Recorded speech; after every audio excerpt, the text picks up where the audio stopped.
Hey guys, I'm Liz Petzke, one of the team leaders at the Petzke team at Remax by the Lake here in St. Joseph, Michigan.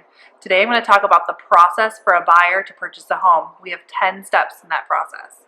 So the first one is you want to make sure you get pre-approved.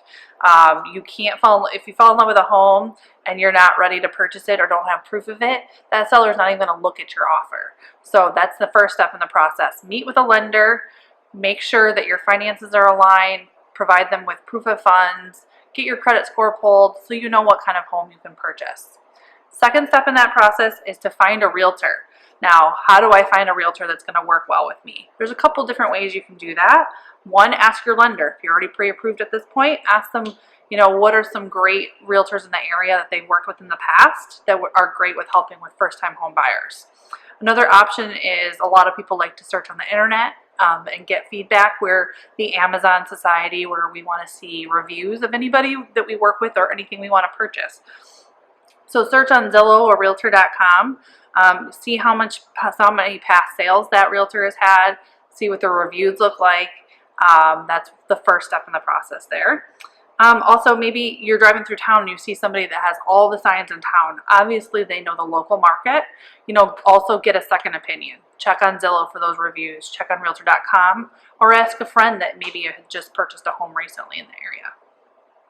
Third step is meet with that realtor. Give them a call. You do want to sit down with them and do a buyer consultation, which essentially they're going to go through the process with you, go over with the paperwork that's going to be involved in that transaction, look at the buy-sell agreement. That way you understand it all before you start to go see homes, because the last thing you really want is when you're excited about a property is to start having questions about what that buy-sell is and what the process is. So you should really be doing that in that first meeting. Explain to them what you're looking for, what school districts you want to be in, what cities, maybe you want to be walking distance to a certain area. Really be clear with them on what your expectations are. You're going to want a needs list, things you absolutely can't budge on, and then a wants list. If it had a 2-car attached garage, we would be ecstatic. Also, you want to go ahead and sign a exclusive buyer agency agreement with them at that time. They have a whole host of fiduciary duties to you once you've signed that. So they have to give you care or obedience, loyalty, disclosure, accounting, and confidentiality. So before you sign that agreement with them, you are their customer and not their client. Once you sign that, you are now their client, and then you are both bound to each other by that agreement. Fourth step is go see homes. So again, this is the fourth step in the process. It's not the first step in the process. Many buyers get really excited and want to just go see homes. So make sure you do steps 1 through 3 first. So at this point, now that you and your realtor have come to terms on what you're looking for, they should be sending you properties. You might be looking online yourself, but send them to your realtor so they can set up appointments, typically 24 hours in advance.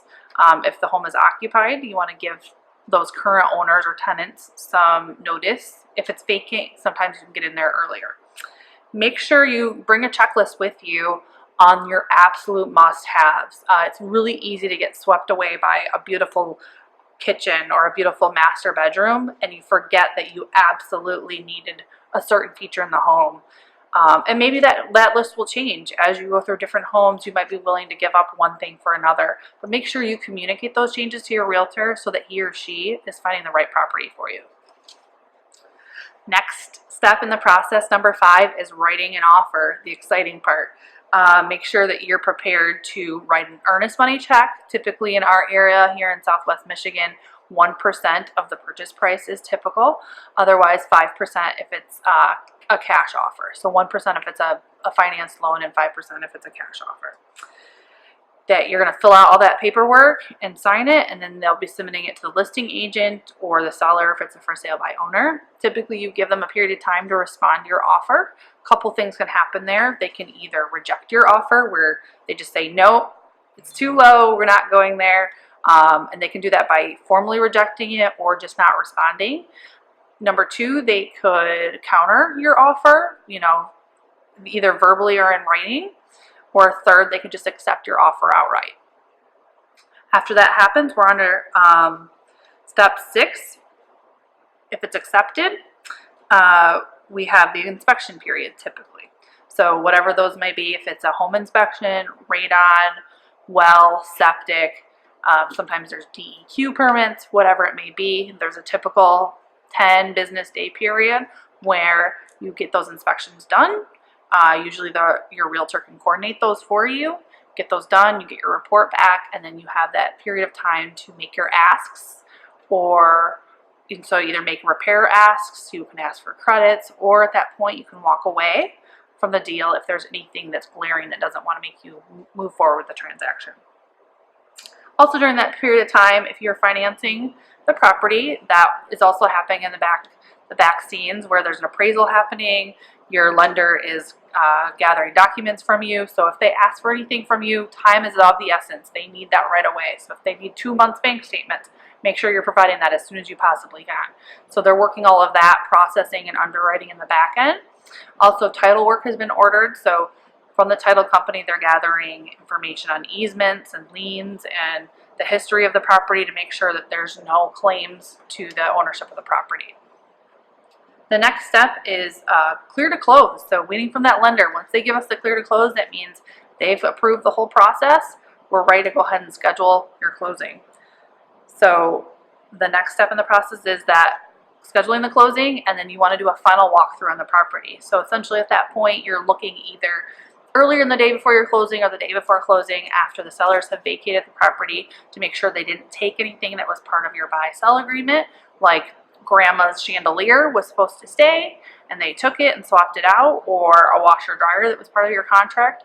You also want to make sure that the property is in the same condition it was when you made your offer. So if there's suddenly holes in the walls or carpet's been ripped up, you know, that's something you want to make sure that that's in the same condition as when you put that offer in. The final step is closing. So you'll meet at the title company with your lender and your realtor, and maybe the other side, the sellers and their realtor, they might sign at a different time or at the same time as you. And you're going to sign all of your loan documents and all of your title company documents. The seller's going to sign a deed over to you. You're also going to be bringing a check at that point for either your down payment or closing costs. But once it's all signed and your lender clears it and everybody signed what they're supposed to and the title company confirms it, you get the keys. And at that point, you'd be getting possession to your property and it's now yours. Congratulations. Thank you for watching. This is Liz Petzke, one of the team leaders of the Petzke team at RE/MAX by the Lake. If you like our series of video, make sure to subscribe and follow our channel.